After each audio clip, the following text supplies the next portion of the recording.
গুরু নানক বলছেন, সাধু সমাজকারক ব্রাহ্মণ গাজী পীর ও কুতুবগণ অশেষ উপকার করাইতে পারবেন যদি তারা ইসলামের নবীর প্রতি একটু ভক্তি ভরে দরুদ শরীফ পাঠান।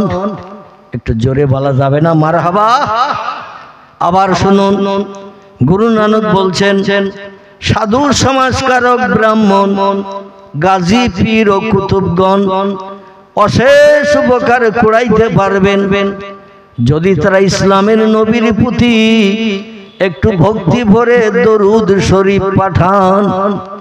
গুরু নানক বলেন নাই সময় সুযোগ হাতে পেলে রামকৃষ্ণ পরমহংসদেবের নামের জপ জিকির করিও, মহাবীরের নামে তসবিহ পড়িও, আচার্য কেশবচন্দ্রের প্রশংসা করিও। এ কথা গুরু নানক বলে নাই। পাঞ্জাবিদের ধর্মীয় নেতা বলছেন, সময় সুযোগ যদি একটু হাতে পাও ইসলামের নবীর প্রতি একটু মহব্বতের সঙ্গে বেশি বেশি করে দরুদ শরীফ পাঠ করে নাও। নবী বলছেন, মান সাল্লা আলাইয়া ওয়াহিদান, পৃথিবীর কোন ব্যক্তি দরুদের মাধ্যম দিয়ে আমার নামের স্মরণ যদি করে একবার, সাল্লাল্লাহু তাআলা আলাইহি আশারাতান, আল্লাহ পাক খুশি সন্তুষ্ট হয়ে যে ওই লোকটির নামের স্মরণ করেন 10 বার। জোরে বলা যাবে না সুবহানাল্লাহ? নারায়ে তাকবীর। দরুদের মাধ্যম দিয়ে নবীজির নামের স্মরণ যদি আমরা করি একবার, আল্লাহর পয়গম্বর বলছেন সাল্লাল্লাহু তাআলা আলাইহি আশারাতান, আল্লাহ পাক এত খুশি সন্তুষ্ট হয়ে যায় নবীর মহব্বতে দরুদ শরীফ পড়ার কারণে আল্লাহ বান্দার নামের স্মরণ করেন 10 বার। ছোট্ট একটা প্রশ্ন আপনাদের কাছে জিজ্ঞাসাবাদ করি, 24 ঘন্টার দৈনন্দিন দিনে আল্লাহ যদি কোনো বান্দার নামের স্মরণ একটা বার মাত্র করেন, 24 ঘন্টার দৈনন্দিন দিনে আল্লাহ যদি কোনো বান্দার নামের স্মরণ একটা বার মাত্র করে, ওই বান্দার বিপদে মুসিবতে দুঃখে দুর্দশায় অভাবে সমস্যায় রোগে শোকে সাহায্যের জন্য আর কারো কাছে হাত পাতার দরকার থাকবে নাকি? সেই খোদার কসম, 24 ঘন্টা দৈনন্দিন দিনে আল্লাহ কোনো বান্দার নামের স্মরণ যদি একটা বার মাত্র করে, ওই বান্দার জন্য এনাফ, ওই বান্দার জন্য যথেষ্ট। বিপদে মুসিবতে দুঃখে দুর্দশায় অভাবে সমস্যায় রোগে শোকে সাহায্যের জন্য আর কারো কাছে হাত পাততে হবে না, আল্লাহ তার জন্য যথেষ্ট হয়ে যাবে। তাহলে নবীর মহব্বতে দরুদ শরীফ পড়া লাভ না লস? আজকের কর্তৃপক্ষদের তরফ থেকে আমাকে একটা অনুরোধ করা হয়েছে, বহুত দিন পর বোরারিশা গ্রামে এসেছি, তো বাড়িওয়ালা ভাইরা ওনাদের বাড়িতে একটু গিয়েছিলাম 2-10 মিনিটের জন্য বসার জন্য। আমি মনে মনে করছিলাম যে একেবারে স্টেজে ঢুকি, তো ওনাদের বাড়িটা এখান থেকে বেশ কিছুটা দূর। আমি রাতের বেলা চলতে গেলে আমার একটু গা টলে, মানে শরীরের সবলতা সক্ষমতা এখনো পূর্ণ পাই নাই, তারপর চোখের পাওয়ার অনেক লেস হয়ে গেছে, রাতের বেলা ভালো দেখতেও পাই না, মানে সুগারের কারণে এখনো দৈনন্দিন 3 বার করে আমার নাভিতে ইনসুলিন ঢোকাতে হয়। অপারেশনের পরে 4 বার করে দিতাম দৈনন্দিন, সকাল 7টায়, বেলা 10টায়, দুপুরে খাওয়ার পর, রাত্রিতে শোয়ার সময়। এখন 4 বার থেকে কমিয়ে 3 বার করে সুচ ঢোকাতে হয়। এখান থেকে প্রোগ্রাম সেরে বাড়ি যাব, ইনসুলিন দেব, তারপরে খাবো। মানে ইনসুলিন দিয়ে স্টেজে উঠলে আবার মাঝে মাঝে মাথা ঘুরিয়ে সেন্সলেস হয়ে যায়, এই জন্য ইনসুলিন দেওয়া যায় না বক্তৃতা করতে গেলে। বক্তৃতা করলে সারা শরীরে রক্ত এমন করে চলে, তো রক্ত সারা দেহে ওলট পালট হয়, এই জন্য মাঝে মাঝে সুগার ফল করে, মানে মাঝে মাঝে আমি বেহুশ মার্কা হয়ে যাই, কয়েকবার হয়েছি বাংলাদেশে। যাই হোক, এই জন্য আমি কোনো জলসায় এসে তাদের বাড়িতে খাই না, কোনো কিছুই আমি ভক্ষণ করি না। ফল তো রাত্রে খাই না প্রায় 1 বছরের মতো। অধিকাংশ কর্তৃপক্ষরা ফল টল নিয়ে আসে, আমি বলি ভাই রাত্রেতে খাই না, কারণ একটু সর্দি লাগার ভয় আমার আছে। মাঝে মাঝে ভাত বা রুটি খেতে গেল মাঝে মাঝে নাক দিয়ে পানির মতো, মানে ছেলের যারে বলি বা শিকনি যারে বলি বা নাকের পোটা যারে বলি এমনি এমনি গড়িয়ে পড়ে। তো যাই হোক, আমি আপনাদের কাছে বলছি যে পয়গম্বর মুহাম্মদ রাসূলুল্লাহ সাল্লাল্লাহু আলাইহি ওয়াসাল্লামের বাল্যকালের জীবন ইতিহাস পূর্বে অনেক ওয়াজ নসিহত করেছি, ক্যাসেটে আছে। তো যাই হোক, হয়তো তাদের ভালো লাগে শুনতে। আর নবীজির জীবন ইতিহাসের থেকে ভালো ওয়াজ পৃথিবীতে আর আছে? নবীজির জীবন ইতিহাসের থেকে ভালো ওয়াজ পৃথিবীতে আর নাই। এই জন্য তাদের ইচ্ছা হয়েছে এবং এলাকার মেয়েরাও নাকি দাবি করেছে হুজুরকে বলবেন আসলে বিশ্ব নবীর বাল্যকালের জীবন ইতিহাস একটু আলোচনা করতে। নবীজির বাল্যকালের জীবন ইতিহাস মুজিজায় ভরা। জোরে বলুন সুবহান। মুজিজা শব্দটি হলো আরবি ভাষা, একে বাংলা ভাষায় বলা হয় অলৌকিক তাজ্জব আশ্চর্যান্বিত ঘটনা। বিশ্ব নবীকে পৃথিবীতে আল্লাহ ভূমিষ্ঠ করিয়ে অলৌকিক তাজ্জব আশ্চর্যান্বিত ঘটনা আল্লাহ পাক শত শত ঘটাননি, বরং কেতাবে লেখকেরা লিখেছেন কিছু কম বেশি ৪৫০০-এর মতো নবীকে নবী হিসাবে প্রমাণের জন্য আল্লাহ পাক অলৌকিক ঘটনা ৪৫০০-এর মতো ৬৩ বছর জিন্দেগিতে ঘটিয়ে দিয়েছিলেন। জোরে বলুন সুবহানাল্লাহ। এই জন্য কেতাবে লেখা হয়েছে ফাউলিদা মৌলুদুন নবী সাল্লাল্লাহু আলাইহি ওয়াসাল্লাম মিন রবিউল আউয়াল ইসনে আশারা ইয়াওমান। জোরে বলুন একটু আল্লাহু আকবার। বিশ্ব নবীর শুভ আগমন হয়েছে রবিউল আউয়াল মাসের 12 তারিখ সোমবার পুতুষে ভোরবেলা। এতে অধিকাংশ মানুষ একমত। তবে বুখারী শরীফের টিকায় লেখা হয়েছে পয়গম্বর মুহাম্মদ রাসূলুল্লাহর জন্মদিন সম্পর্কে 3 দিনের কথা বলা হয়েছে। কদিন বললাম? বিশ্ব নবীর জন্মদিন সম্পর্কে বুখারী শরীফ ইমাম আবু আব্দুল্লাহ মুহাম্মদ ইবনে ইসমাইল বুখারী রাহমাতুল্লাহ আলাইহি ইরাকের এমন করে খোরাসানের বোখারা নগরীর কীর্তি সন্তান, তিনি এই বুখারী শরীফটা মানুষের জন্য তোহফা উপঢৌকন দিয়ে গেছেন, যার ভিতরে কম বেশি ৬৫০০-এর মতো হাদিস শরীফ লিপিবদ্ধ আছে। প্রত্যেকটি হাদিস ইমাম বুখারী লিখেছেন। 2 রাকাত করে নফল নামাজ পড়েছেন, ডাইনে বামে সালাম ফিরিয়ে চোখ দুটো বন্ধ করে মাথা নিচু করে বসেছেন, আর অন্তরের চোখে পয়গম্বরকে দেখতে পেয়েছেন। জোরে বলুন সুবহানাল্লাহ। আচ্ছা, এই যতটা মানুষ আমরা বসে আছি, আমরা কেউ পয়গম্বর মুহাম্মদ রাসূলুল্লাহকে কোনোদিন দেখেছি? কেউ দেখেছি? দেখি নাই। রাসূল বলছেন মান রাআনি ফিল মানাম রাল হাক্কু। পৃথিবীর যে ব্যক্তি স্বপ্ন যোগে আমার ইন্তেকালের পরে একটাবার স্বপ্ন যোগে আমার দেখলো, তার এই দেখাটা বাস্তব সত্য হিসাবে বিবেচিত হলো। কারণ ইবলিস শয়তান আমার চেহারা কোনোদিন ধারণ করতে পারে না যে আমার দেখলো সে সত্য দেখলো।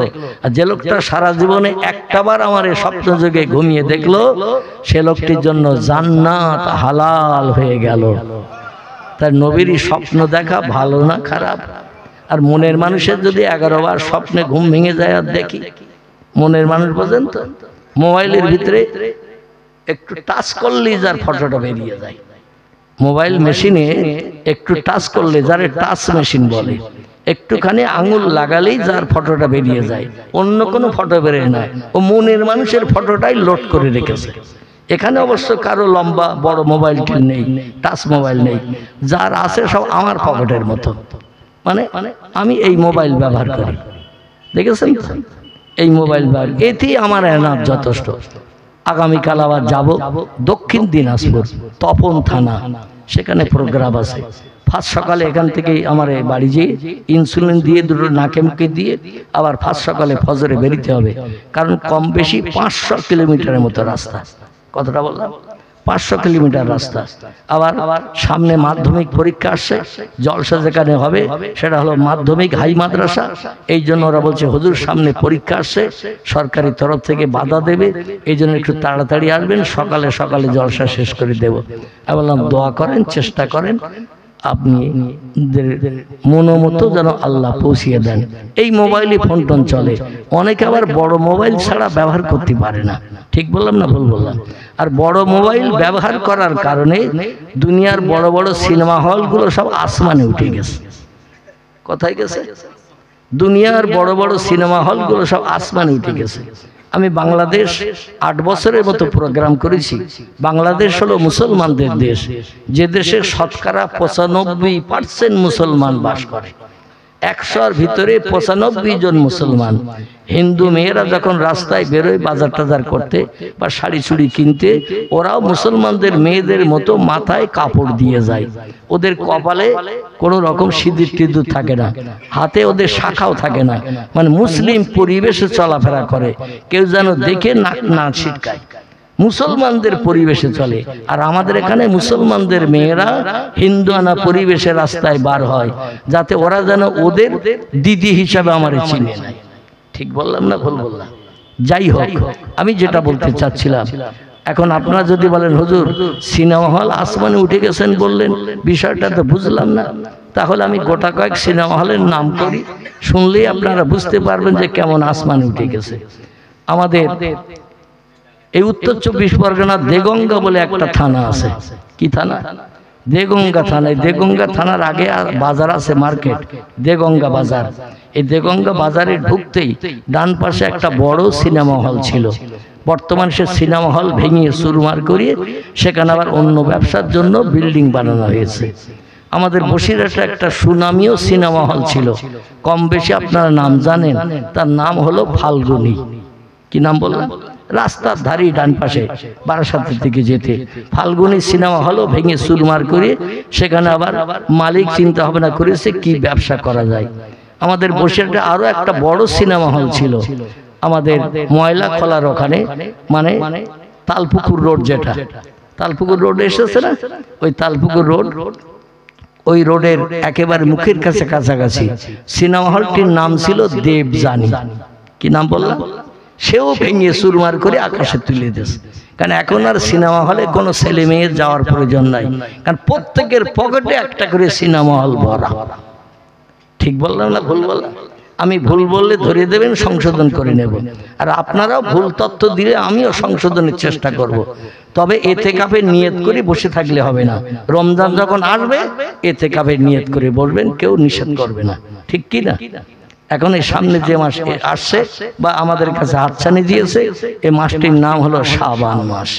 কি মাস বললাম? শাবান মাস। যাই হোক, এই শাবান চলে যাবে, তারপরে ইতিকাফের নিয়তের মাসের গন্ধ পাওয়া যাবে। ঠিক কি না? এই জন্য প্রত্যেকের পকেটে এখন একটা করে সিনেমা হল ঢোকা, যার কারণে আর সিনেমা হলে যে পয়সা খরচ করে টিকিট কাটার দরকার নাই।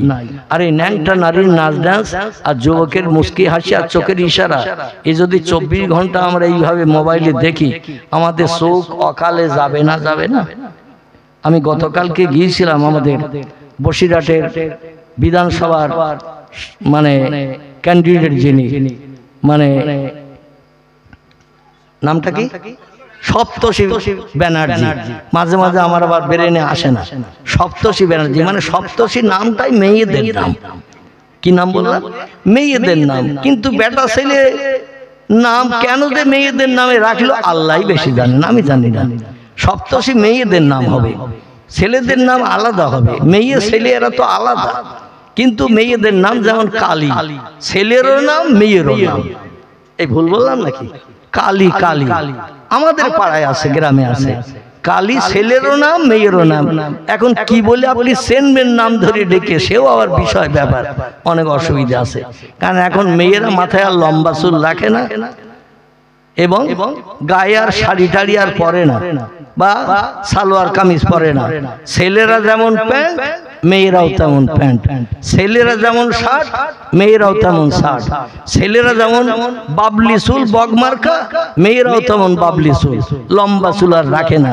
এখন মেয়েদের চিনবেন কি করে? নাম শুনি আমি চেনার একটা পন্থা মাঝে মাঝে পূর্বেও বলেছি, 3 বছর বলার সুযোগ পাইনি অসুস্থ থাকার কারণে। আল্লাহ সুস্থ করেছেন, গত কার্তিক মাসের 2 তারিখ থেকে টুকটাক প্রোগ্রামে বেরোচ্ছি। তো যাই হোক, এই মেয়েদের চেনার একটা নমুনা এখন বলতে আমার লজ্জা লাগছে, না বললেও হবে না, মানে মাথার চুল দেখে চেনা যায় না। আর ওদের মুখে তো গোপদাড়িও নাই, ছেলেদের গোপদাড়ি থাকে, তো ছেলেরাও মোমেনা আমেনার মতো গোপদাড়ি বিহীন হয়ে গেছে। ঠিক না ভুল? অধিকাংশ ছেলেরা মুখে গোপ রাখে না, দাড়িও রাখে না, যার কারণে ছেলে মেয়ে চেনা মুশকিল। প্যান্ট আর শার্ট পরা চিনবেন কি করে? এখন আমি চেনার একটা নমুনা বার করেছি, বুকের দিকে তাকালে একটু উঁচু নিচু দেখতে পাবেন। ঠিক বললাম না ভুল বললাম? বুকের দিকে তাকালে একটু উঁচু নিচু দেখতে পাবেন। ছেলেদের বুকের দিকে তাকালে দেখবেন সমান, মেয়েদের তাকালে একটু উঁচু মার্কা দেখা যাবে না, যাবে না? ওই ছাড়া মেয়েদের আর চেনার কোনো লাইন নাই। আমার ভাইরা, এই জন্য হাল্লা বেহাল বালা, নারী পুরুষ যখন একত্রিত হয়ে রাস্তাঘাটে পথে চলবে, আল্লাহ নবী বলছেন আসমানে গজবের অপেক্ষা করো। তসবির দানার সুতো কেটে দিয়ে তসবির একটা মুখ উপরে ধরলে দানা যেমন টপ টপ করে পৃথিবীতে নির্গত হবে, পড়বে, আল্লাহর আসমানি গজব আমার উম্মতের উপরে ওই রকম তসবির দানার ন্যায় টপ টপ করে পড়বে। জোরে বলুন একটু নাউজুবিল্লাহ। সেই যুগে আমরা এসে গেছি। এই যুগে ঈমান রক্ষা করা খুব বড় কষ্ট, খুব বড় কষ্ট, খুব বড় সাংঘাতিক ব্যাপার। কিভাবে আপনার ঈমান শয়তান চুরি করে নিয়ে যাবে আপনি নিজেও বুঝতে পারবেন না। এই জন্য আখেরি জমানার সেই যুগ, আমাদের একটু সাবধানতা অবলম্বন করে আল্লাহর পয়গম্বর মুহাম্মদ রাসূলুল্লাহ জীবন আদর্শের উপরে আমাদের জীবন গাড়িটা চালাতে হবে। তাহলে তার মাধ্যম দিয়ে আল্লাহ হয়তো আমাদের ঈমানটা রক্ষা করিয়ে জান্নাত হালাল বানাতে পারে। জোরে বলুন সুবহানাল্লাহ। আমার ভাইরা, পয়গম্বর মুহাম্মদ রাসূলুল্লাহ সাল্লাল্লাহু আলাইহি ওয়াসাল্লাম সম্পর্কে আমি পাক কালাম কোরআন মাজিদের 22 পারা থেকে সূরা আহজাব থেকে একটি আয়াত সেন্টেন্স আপনাদের কাছে রেখেছি। নবী মুহাম্মদ রাসূলুল্লাহর মর্যাদা সম্মান পৃথিবীতে সবথেকে সেরা, এ সম্পর্কে একটা কোরআনের আয়াত রেখেছি। আর পয়গম্বর মুহাম্মদ রাসূলুল্লাহ জওয়ানি মোবারক আমি একটি হাদিস আপনাদের কাছে পরিবেশন করেছি। বিশ্ব নবীর আদর্শের রঙে রেঙে চলতে পারলে পরকালে কোনো ভয় নাই।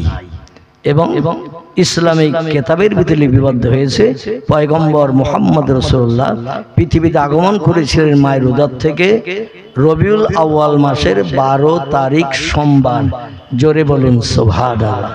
যে কথাটা বলতে যে আমি আপনাদের কাছে আলোচনা করছিলাম, পৃথিবীতে হাদিস শরীফের ভিতরে সব থেকে দামি কিতাব যেটি, এই কিতাবটির নাম হলো বুখারী শরীফ। কি নাম বললাম? এছাড়া আরো অনেকগুলো হাদিসের কিতাব আছে। কারো নাম মুসলিম শরীফ, কারো নাম তিরমিজি, কারো নাম আবু দাউদ, কারো নাম ইবনে মাজাহ, কারো নাম নাসাই, কারো নাম দারমি, কারো নাম দারকুতনি, কারো নাম বাইহাকি, কারো নাম তিবরানি, কারো নাম মুওয়াত্তা মালিক, কারো নাম মিশকাতুল মাসাবি, কারো নাম ইবনে হাব্বান, কারো নাম আল হাকিম, কারো নাম আল মুস্তাদরাক, কারো নাম তারগিব। এগুলো সব সহিহ হাদিসের কিতাবের নাম। ভরা আছে পয়গম্বর মুহাম্মদ রাসূলুল্লাহর জবানি, কিছু কম বেশি 3.5 লক্ষের মতো। জোরে বলা যাবে না একটু সুবহানাল্লাহ? নারায়ে তাকবীর।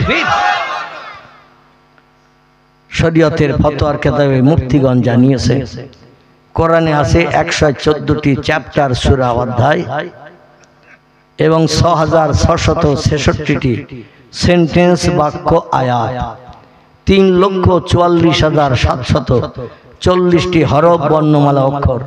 অন্যান্য বর্ণনাকারীরা আবার মতভেদ করে কিছু পার্থক্য বর্ণনা করেছেন। যাই হোক, আমি যে কিতাব থেকে বলছি সে কিতাবে লেখা আছে 3,44,740টি হরফ, বর্ণমালা, অক্ষর দিয়ে 1450 বছর আগে আল্লাহ কোরআনকে কুড অফ কমপ্লিট করে আমাদের কল্যাণের জন্য কিয়ামত পর্যন্ত পৃথিবী দিয়েছেন। কোরআন ততদিন পৃথিবীতে মানুষের ঘরে থাকবে, কিয়ামত যতদিন আসন্ন না হবে। কিয়ামত হওয়ার কিছুদিন আগে কোরআনের পৃষ্ঠাগুলো সাদা কাগজ থাকবে, আল্লাহর বাণী লৌহে মাহফুজে সংরক্ষিত মিষ্টি মধুর ভাষা। আল্লাহ এটা কোরআন থেকে উঠিয়ে নিয়ে নেবেন। কোরআন যতদিন পৃথিবীতে থাকবে ততদিন পশ্চিম দিকে সূর্য উদয় হবে না। জোরে বলুন সুবহানাল্লাহ। পূর্ব দিকে সূর্য অস্তমিত হতে যাবে না। এই কোরআন উঠে যাওয়ার পরে আল্লাহ অ্যাকশন করবেন। তিনি শুধু বলবেন ইন্নামা আমরুহু ইযা আরাদা শাইয়ান আইয়াকুলা লাহু কুন ফায়াকুন। জোরে বলুন আল্লাহু আকবার। আমার ভাইরা, কোরআন শরীফের 22 পারা সূরা ইয়াসিনের ভিতরে আল্লাহ তথ্য রেকর্ড করেছেন। তিনি বলছেন আমি আল্লাহ যখন কোনো বিষয়ে কোনো হুকুম করি, এজা আরাদা শাইয়ান, কোনো কিছু তৈরি করার পরিকল্পনা ইচ্ছা প্রকাশ করি, আইয়াকুলা লাহু, আমার জবান দিয়ে শুধু একটু বলি কুন হ ফায়াকুন, সঙ্গে সঙ্গে সেটা হয়ে যাবে, সঙ্গে সঙ্গে সেটা হয়ে যায়। আমার কোনো কিছু বানাতে তৈরি করতে 1 সেকেন্ডের জায়গায় 2 সেকেন্ড সময় কোনদিন লাগেনি এবং ভবিষ্যতেও লাগবে না। আমরা যেটা দেখতে পাই না সেটা সবার আগে দেখতে পাই কে? জোরে বলেন। আল্লাহ দেখতে পান। আমরা যে কথা সবার আগে শুনতে পাই না সে কথাটা সবার আগে শুনতে পায় কে? আমরা যে জিনিসটা সবার আগে দেখতে না পাই আমাদের সবার আগে দেখতে পান সেটা কে? যে কাজটা আমরা তাড়াতাড়ি করতে পারি না সে কাজটা সবার আগে তাড়াতাড়ি করেন কে? তিনি হলেন আল্লাহ সুবহানাহু তাআলা। তিনি বলছেন আমি যখন কোনো বিষয়ে কোনো হুকুম করি, এজা আরাদা শাইয়ান, কোনো কিছু তৈরি করার পরিকল্পনা ইচ্ছা প্রকাশ করি, আইয়াকুলা লাহু, আমার জবান দিয়ে শুধু একটু বলি কুন। আরবি ভাষা, বাংলা অর্থ হলো হ। বাংলা অর্থ কি? আরবি ভাষায় শব্দটি হলো কুন, বাংলা ভাষায় শব্দটির বাংলা হলো হ। আল্লাহ বলেন এটা হ ওটা হ, সঙ্গে সঙ্গে ফায়াকুন, সঙ্গে সঙ্গে সেটা বাস্তবে রূপান্তরিত হয়। জোরে বলুন একটু সুবহানাল্লাহ। আমাদের প্রিয় নেতা রাহবার কামলিওয়ালা মুহাম্মদ রাসূলুল্লাহকে আল্লাহ পাক আরবিতে 12টি মাসে বছর গণনা হয়, ইংরেজিতে 12টি মাসে বছর গণনা হয়, বাংলায় 13টা মাসে বছর হয় নাকি? কি? আল্লাহু আকবার। তাহলে বাংলায় 12টা নাকি? আপনারা ঘুমিয়ে আছেন কিনা তা একটু যাচাই করতে চাচ্ছি, মানে হ্যাঁ বলেন কিনা। আমি মাঝে মধ্যে হাত তুলতে বলি, কিছু মানুষ হাত তুলে দেয়, কিন্তু হাতটা তোলার কোনো দরকার নাই, তবু তোলে। মানে বসে থাকে শ্রোতা এখানে, মন থাকে বাড়ির গরম গোশতের হাঁড়িতে। ঠিক বললাম না ভুল বললাম? আর গোশতের হাঁড়িতে যদি মন থাকে হুজুর কখন ছেড়ে দেবে, গরম গরম যদি ঠান্ডা হয়ে থাকে শীতকাল, তাহলে গরম গরম তো স্টোভে গরম করে কিংবা কাঠ দিয়ে একটু গরম করে গরম টেস্টফুল খাবো, এই চিন্তায় যদি এখানে কেউ বসে থাকে, হুজুর বলবে নেতাজি, শ্রোতা শুনবে পেঁয়াজি। হুজুর বলবে জ্যোতি বোস, শ্রোতা শুনবে তক্ত ঘোষ। ঠিক বললাম না ভুল বললাম? মানে বলবো একরকম, শুনবে আর একরকম। এই জন্য আরবিতে যদি মাস 12টি হয়, ইংরেজিতে কটা মাসে বছর? 12টি, বাংলায় 12টি। আমাদের বাচ্চা ছেলেরা যারা স্কুলে পড়াশোনা করে ওদের যদি বলা হয় বাংলা 12 মাসের নাম বল, ও বৈশাখ থেকে শুরু করে একদম চৈত্র পর্যন্ত বলে দেবে। ঠিক বললাম না ভুল বললাম? যদি বলা হয় ইংলিশ মিডিয়াম স্কুলে পড়িস, ইংরেজিতে 12 মাসের নাম বল, ওরা একদম লাগবে না, হাফ দমে বলে দেবে জানুয়ারি, ফেব্রুয়ারি, মার্চ, এপ্রিল, মে, জুন, জুলাই, আগস্ট, সেপ্টেম্বর, একেবারে ডিসেম্বর পর্যন্ত একদমে বলে ফেলবে না। ওই বাচ্চাদের যদি জিজ্ঞাসাবাদ করা হয় আরবিতে কত মাসে বছর, বলে হুজুর জানি না। যদি বলে দেয় 12 মাসে বছর, বলে তা আবার আপনার কাছ থেকে শুনলাম, আরবি 12 মাসের নামটা একটু বলবে হুজুর একটু পেশাব করিয়ে আসি। এই বলবে না? মানে ওর বুদ্ধি যুক্তিতেও পালিয়ে যাবে, হুজুরের সামনে আর আসতে চাইবে না। এই জন্য বলবে একটু পেশাব করে আসি। কিন্তু সেই খোদার কসম, মুসলমানদের জন্য আল্লাহর তরফ থেকে যত রহমতি দিন, যত আল্লাহ পাকের তরফ থেকে করুণার দিন, বরকতের দিন আল্লাহ পৃথিবীতে দান করেছেন, সব আরবি মাস ছাড়া ইংরেজি বাংলা মাসের কোন দিনে আল্লাহর রহমত বর্ষিত হয় না। যত করুণা রহমত আল্লাহ পৃথিবীতে দান করেছেন, আরবি মাসের নির্দিষ্ট দিনে আল্লাহ পাক আসমানি রহমত বর্ষণ করে উম্মতি মুহাম্মাদের মুখে হাসি ফুটিয়েছেন। চিল্লায়ে বলুন একটু সুবহানাল্লাহ। আরবিতে 12টি মাস। প্রথম মাসের নাম মুহররম, দ্বিতীয় মাসের নাম সফর, তৃতীয় মাসের নাম রবিউল আউয়াল, চতুর্থ মাসের নাম রবিউল সানি, পঞ্চম মাসের নাম জমাদুল আউয়াল, ষষ্ঠ মাসের নাম জমাদুল সানি, সপ্তম মাসের নাম রজব, অষ্টম মাসের নাম শাবান, নবম মাসের নাম রমজান, দশম মাসের নাম শাওয়াল, 11তম মাসের নাম জিলকদ, 12 নম্বর মাসের নাম জিলহজ। বোঝা গেল? আচ্ছা, আমি 3 বার বললে মুখস্থ হবে? হবে না। কিন্তু ইংরেজি বাংলা বললে মুখস্থ হবে।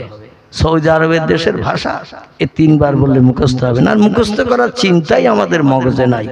কিন্তু মানুষ পৃথিবীতে যখন জন্ম নেয়, জন্ম নেওয়ার সঙ্গে সঙ্গে ওর কানে আরবি ভাষার আওয়াজ দেয়া হয়। ঠিক বললাম না ভুল বললাম? কোনো বাচ্চা, ছেলে হোক বা মেয়ে হোক, মায়ের উদর থেকে যখন পৃথিবীতে ভূমিষ্ঠ হয়, ওর কানে কিন্তু আরবি ভাষার আওয়াজ দেয়া হয়। এলাকার মুয়াজ্জিন কিংবা আল্লাহওয়ালা মানুষ বাচ্চা হলেই ডাকা হয়, চাচা ও দাদা, আমাদের বাড়িতে একটা বাচ্চা হয়েছে, একটু আজান দিয়ে যান। এই বলে না? বলে না? এটা শরীয়তের বিধান। কারণ ইবলিস শয়তান যখন কোনো বাচ্চা পৃথিবীতে জন্ম নেয়, তিরমিজি শরীফের হাদিস, আল্লাহ নবী সাল্লাল্লাহু আলাইহি ওয়াসাল্লাম বলছেন, শয়তান দৌড়িয়ে এসে ওর গায়ে হাত দেয়। শয়তান দৌড়িয়ে এসে ওর গায়ে হাত দেয়, বলে প্রথম আমি তোর গায়ে হাত দিয়ে তোরে মহব্বতের বন্ধু বানিয়ে নিলাম, আমার নেতৃত্ব মানবি, আমার কথা শুনবি, আমার মতাদর্শ মোতাবেক চরিত্র তৈরি করে চলবি, এই জন্য তোরে আমি আপন বানিয়ে নিলাম, আমার দল থেকে যেন বেরিয়ে যাবি না। আল্লাহ নবী বলছেন, তিরমিজি শরীফের হাদিস, বাচ্চা যেই জন্ম নেবে, শয়তান এসে গায়ে হাত দেওয়ার আগে ওর কানে একটু আজান ধ্বনি শোনাবে। কারণ নবী সাল্লাল্লাহু আলাইহি ওয়াসাল্লাম জানিয়েছেন, আল্লাহু আকবার ধ্বনির আওয়াজ যেখানে ওঠে, এই আওয়াজটা যত দূর পর্যন্ত যায়, শয়তান তার ভিতরে ঢোকার কোনো সুযোগ পায় না। জোরে বলুন একটু সুবহান। আর শয়তান এসে যদি গায়ে হাত না লাগাতে না পারে, ওই ছেলেটাকে কুপথগামী বিভ্রান্ত শয়তান ভবিষ্যতে করতে পারবে না। এই জন্য বাচ্চা, ছেলে হোক বা মেয়ে হোক, জন্ম নিলে আল্লাহওয়ালা মানুষ, ইমাম সাহেব, হাফেজ সাহেব কিংবা আলেম সাহেব বা নামাজি পরেশগার চাচারে ডেকে একটু আজান দিয়ে নেবেন। এটা আমাদের ধর্মীয় বিধান। তো আজান শব্দটা যেটা দেয়া হয়, মুয়াজ্জিন মসজিদে যখন আজান দেয়, কি বলে প্রথম? আলহামদুলিল্লাহ। মুয়াজ্জিন প্রথম বলে আল্লাহু আকবার।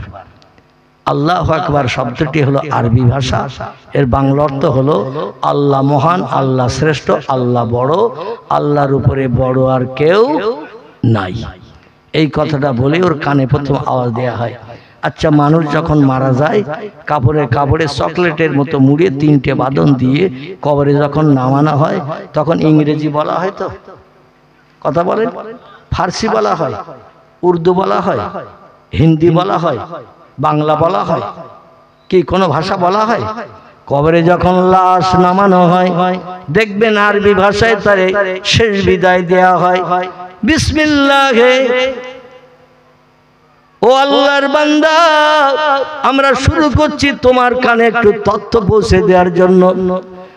সেই তথ্যটি হলো বিসমিল্লাহে ফি সাবিলিল্লাহি ওয়া আলা মিল্লাতে রাসূলিল্লাহ। জোরে বলুন একটু সুবহানাল্লাহ। কবরে রাখা হলো লাশ, মাথার বাঁধন খোলা হলো, কোমরের বাঁধন খোলা হলো, পায়ের দিকগার গিরোর কাপড় খোলা হলো, গোলাপ পানিটা ছিটানো হলো। এবার উপরে বাঁশ বাকারে দিয়ে যখন মাটি চাপা দেওয়া হবে, মাটি চাপা দেওয়ার পরে ইমাম বলে, শেষ বিদায় নিয়ে চলে যাব, তোমার বাপের কবরের ধারে আমরা আর কোনোদিন আসবো না। তো ভবিষ্যতে যদি ডেকে আনো, কিছু মালমাত্তা লাগবে, তার প্রতিদানে হাত তুলে দোয়া করব। তো তোমার বাপ কতদিন এই কবরে থাকবে সেটা জানিয়ে দিতে চাই। এখন বাপ তো অন্ধকার গর্ত কবরের ভিতরে, যে কবরের দরজা নাই, জানালা নাই, অন্ধকার বদির কারাগার। আল কবরুন বাইতুদ, আল কবরুন আউয়ালান মিন মানাজিল আখিরা। আল্লাহ নবী বলেন, কবর হলো পোকামাকড়ের ঘর। আল কবরুন জুলমাতুন দিকুহু, কবর হলো অন্ধকার বদির কারাগার। এখানে যে ব্যক্তি নিষ্কৃতিভাবে কিয়ামত পর্যন্ত কবরে সে সুখ সমৃদ্ধিতে বসবাস করবে। আর কবর পরীক্ষায় যে লোকটি ফেল করে যাবে, সে কিন্তু চরম বিপদগ্রস্ত হবে, কিয়ামত পর্যন্ত জাহান্নামের আগুনে তারে দগ্ধ হতে হবে। এই জন্য কবরস্থ ব্যক্তি কতদিন থাকবে ও তো জানে না। আপনজন কাঁধে করে নিয়ে নামিয়ে দিয়ে উপরে মাটি চাপা দিল, তাই সবাই মিলে দেখবেন কবরস্থ ব্যক্তিকে শেষ বিদায়ের ভাষণ দেয়া হয়, সবাই মিলে পড়ামি ইমাম একলা পড়লে কবরস্থ ব্যক্তি শুনতে পাবে না, কারণ এখন অন্ধকার বদির কারাগারে মাটির ভিতরে গর্তে রয়েছে, জানলা নেই দরজা নেই, বাইরের হাওয়া ঢুকবে না, আমি একা আওয়াজ দিলে কবরস্থ ব্যক্তি বুঝবে না। তাই সবাই মিলে বলো, মিনহা খলাকনাকুম ওয়া ফিহা নুঈদুকুম ওয়া মিনহা নুখরিজুকুম তারাতান উখরা। এখানে বোধহয় বলে না, বলে এখানেও বলে। দুনিয়ার সব জায়গায় কোরআনের উদ্ধৃতি, এটা কোরআনের আয়াত, ওকে বলা হচ্ছে মিনহা খলাকনাকুম।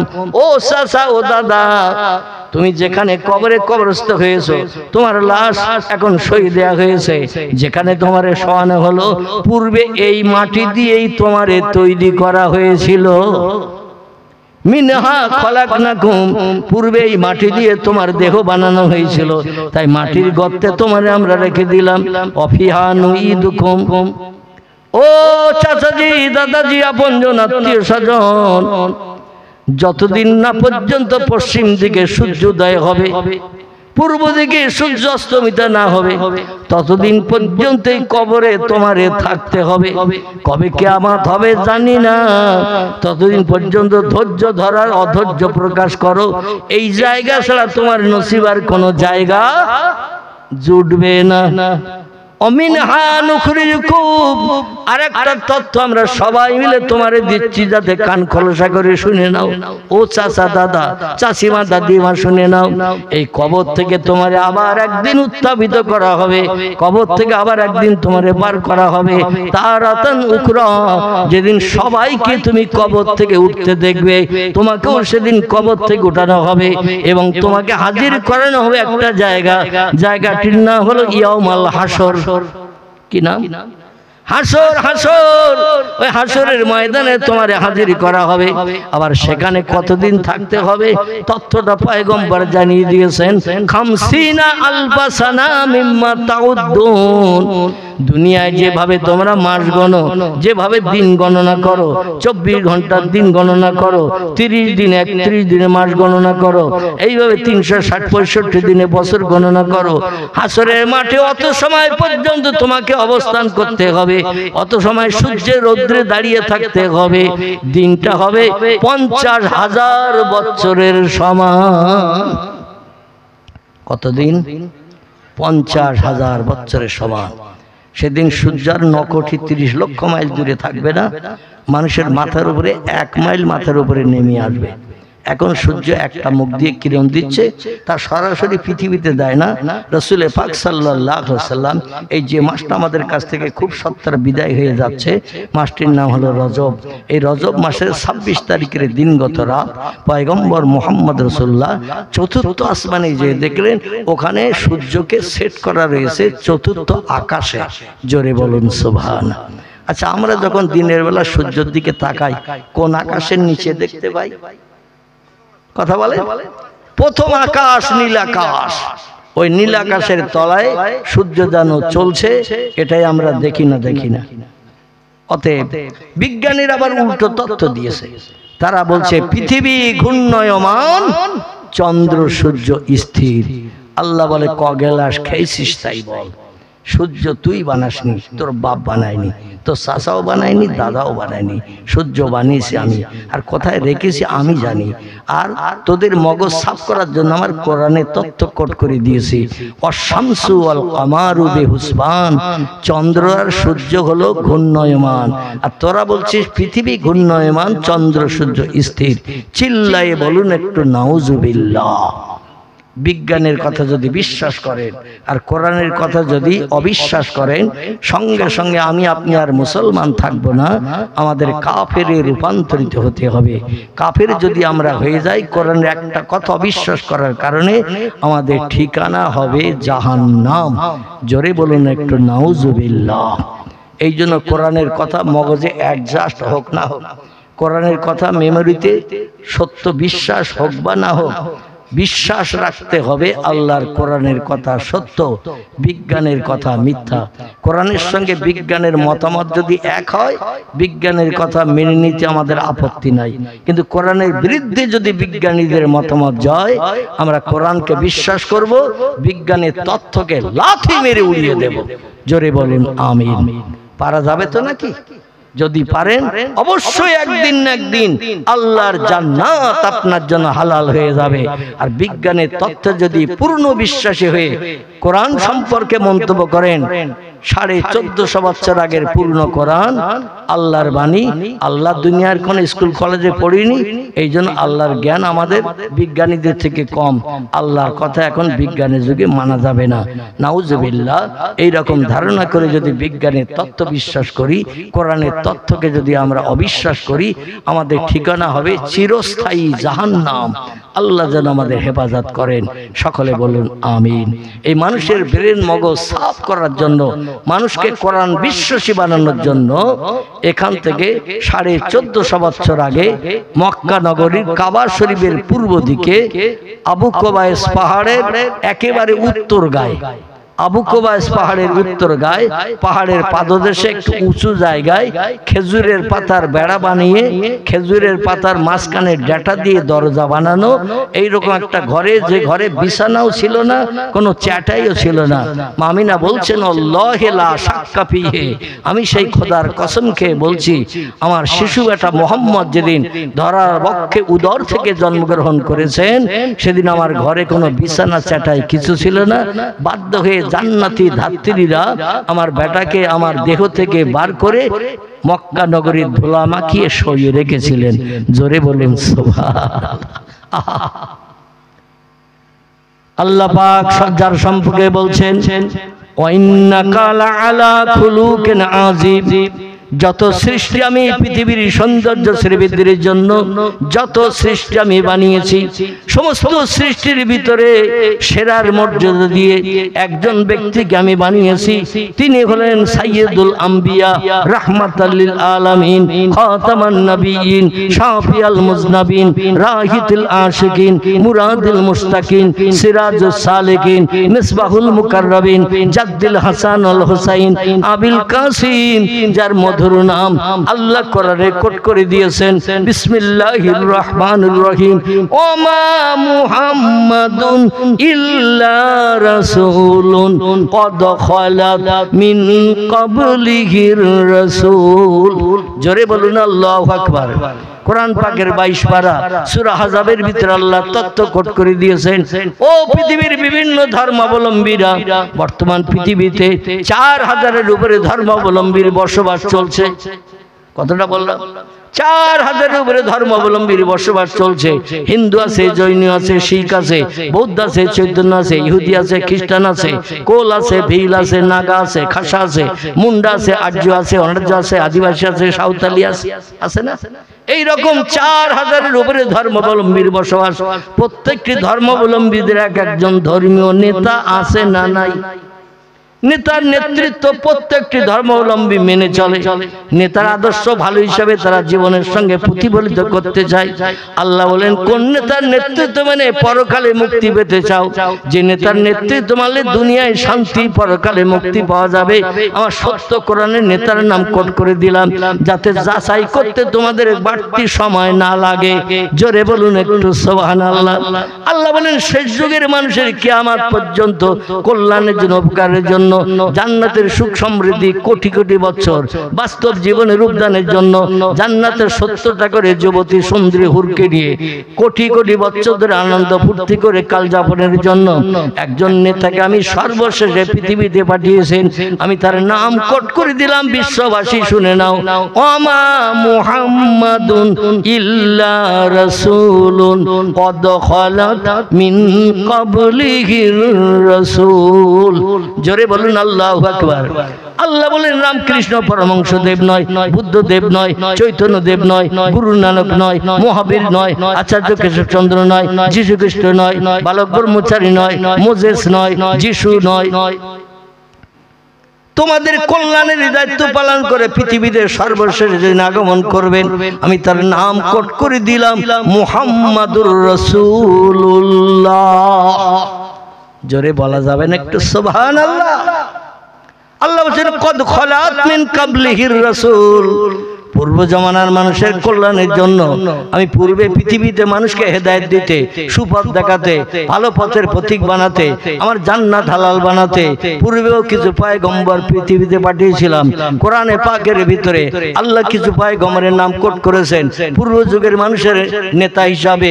কারবা নাম আদম, কারবা নাম শীশ, কারবা নাম ইদ্রিস, কারবা নাম নূহ, কারবা নাম ইব্রাহিম, কারবা নাম ইসমাইল, কারবা নাম ইসহাক, কারবা নাম ইয়াকুব, কারবা নাম ইউসুফ, কারবা নাম দাউদ, কারবা নাম সুলাইমান, কারবা নাম মুসা, কারবা নাম হারুন, কারবা নাম হুদ, কারবা নাম লুত, কারবা নাম সালেহ, কারবা নাম জাকারিয়া, কারবা নাম ইহইয়া, কারবা নাম আইয়ুব, কারবা নাম ইউনুস, কারবা নাম শুআয়ব, কারবা নাম ইলিয়াস, কারবা নাম উযায়ের, কারবা নাম ঈসা, কারবা নাম মুহাম্মাদুর রাসূলুল্লাহ।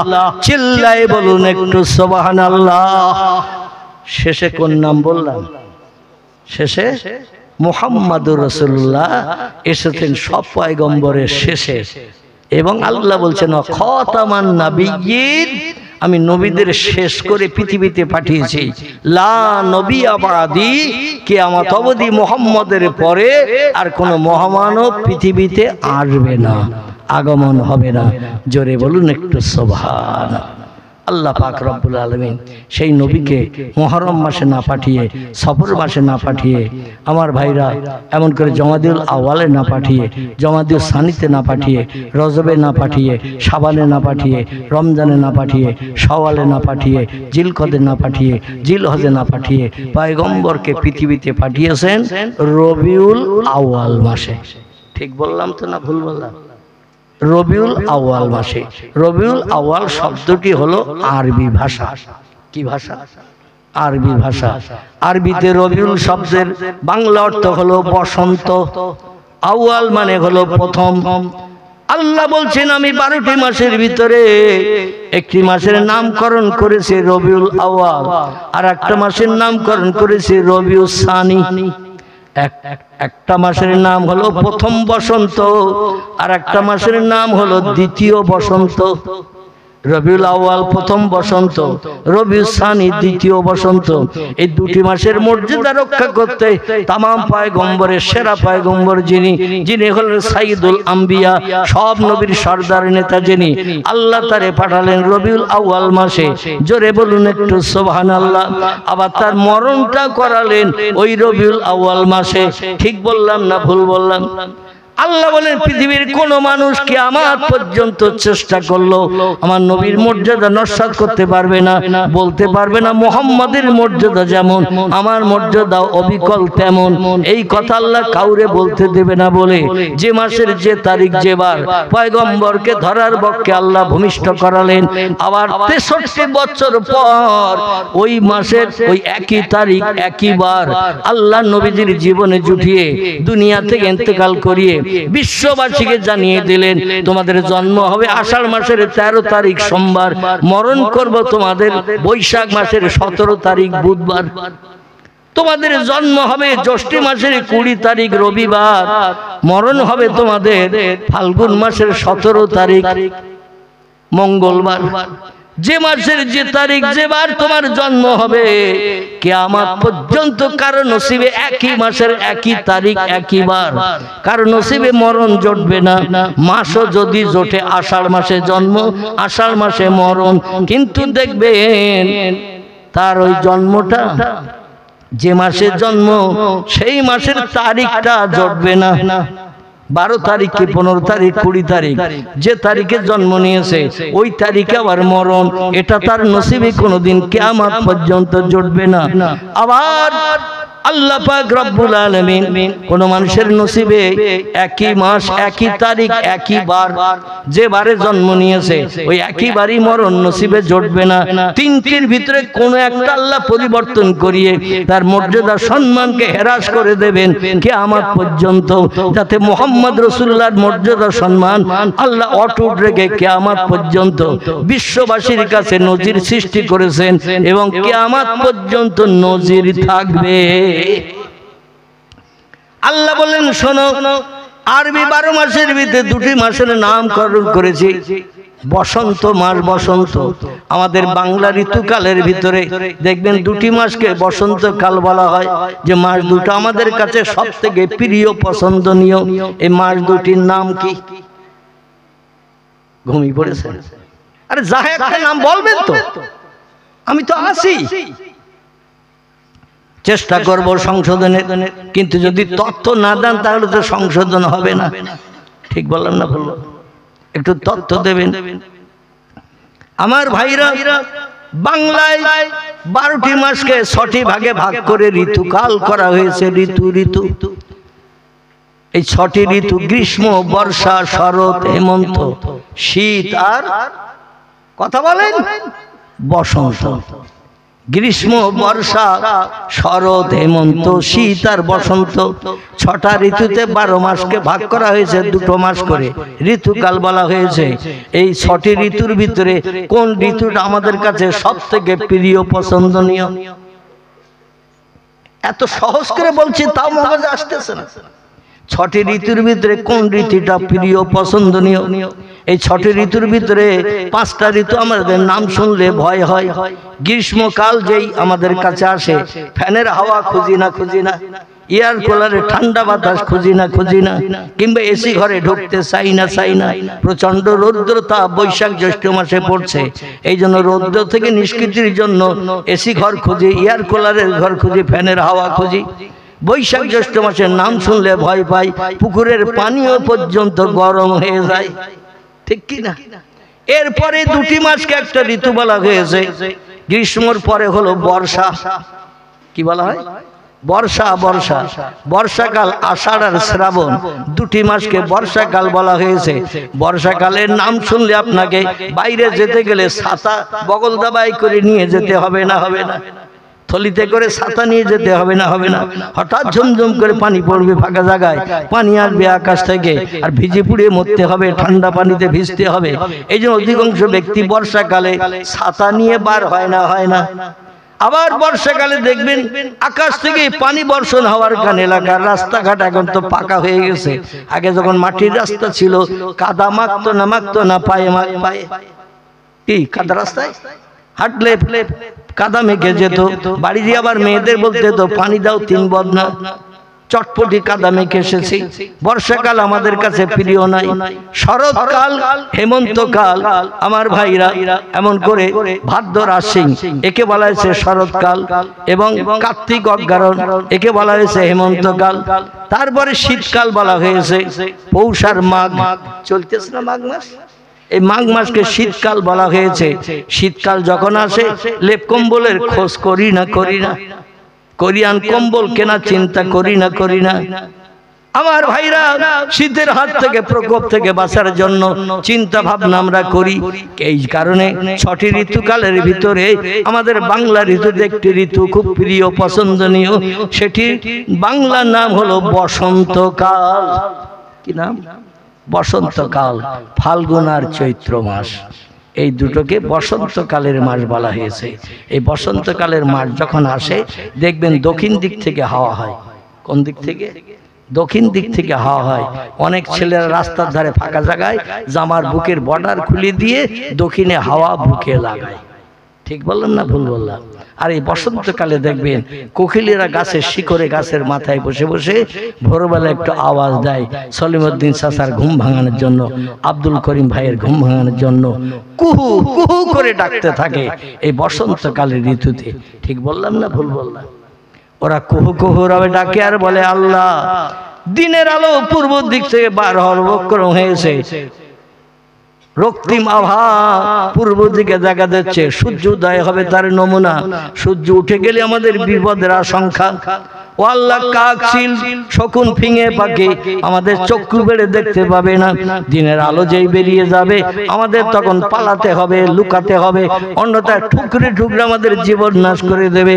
আল্লাহ সারাদিন রোজা রাখতে হবে ইমানদার মুমিন মুসলমানদের মতো। আপনার ফরজ হুকুম রোজা, বেলা উদয়ের আগ থেকে নিয়ে সন্ধ্যা পর্যন্ত মুসলমানরা যেমন রোজা রাখে আমাকেও তেমন পাতার আড়ালে গাছের ভিতরে ঝোপের ভিতরে রোজা রেখে বসে থাকতে হবে। বাইরে বেরোলে ঠুকরানি খেতে হবে, রক্তমুখ করে দেবে।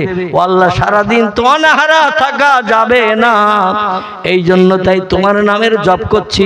তুমি তো বলেছো ইন্নাল্লাহা ইয়ারযুকু মাইয়াশাউ বিগাইরি হিসাব। আল্লাহ হচ্ছে রিজিকের মালিক, আমি কোন বান্দারে না খাইয়ে মারি না।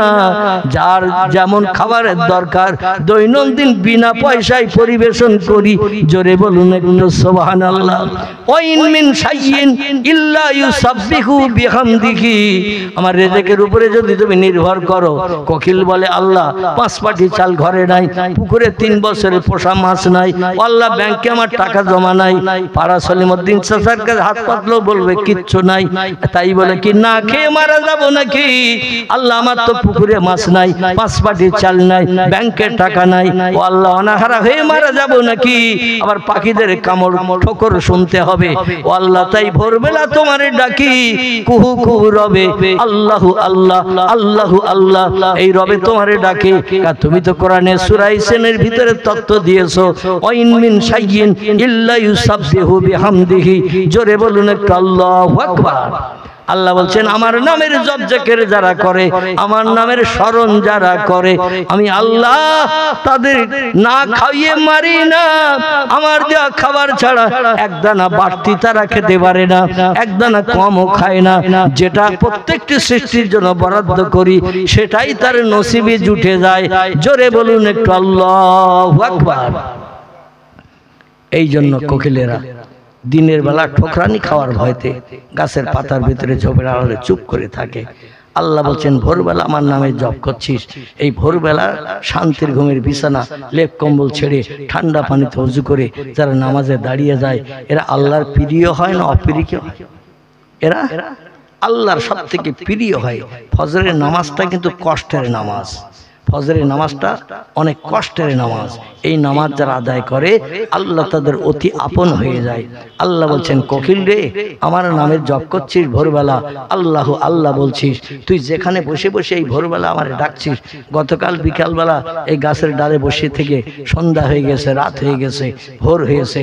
যে ফলটা গতকাল তুই দেখেছিলি কাঁচা, এখন একটু তাকিয়ে দেখ ভোরের আবসা আলো বেরিয়েছে, ওই ফলটা আমি পাকিয়ে দিয়েছি। তুই আল্লাহ আল্লাহ করছিস বলে কাঁচা ফল পাকিয়ে তোর জন্য রেডি করে রেখেছি। জোরে বলুন সুবহানাল্লাহ। ওইখানে তাকিয়ে দেখ, ওই পাকা ফলটা খা, কলিজা ঠান্ডা কর, ঝোপের ভিতরে সারাদিন থাক, তোর আর ক্ষুধার যন্ত্রণায় কষ্ট পেতে